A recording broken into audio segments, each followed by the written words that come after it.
I love you. मतलब क्या होता है आई लव यू का?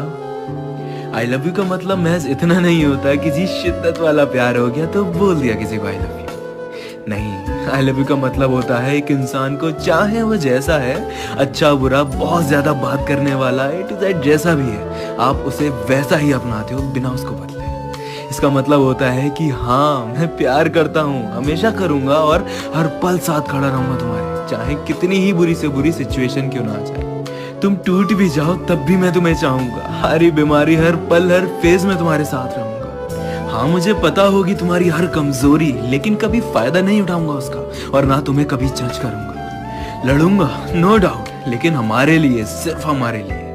तुम्हारे बारे में सोचना, ख्वाब देखना, सिर्फ तुम्हें चाहना, जिंदगी भर जाना, इन सब का मतलब होता है आई लव यू। अगली बार किसी को आई लव यू बोलने से पहले खुद से सवाल कर लेना, क्या तुम सच में चाहते हो या बस ऐसे ही।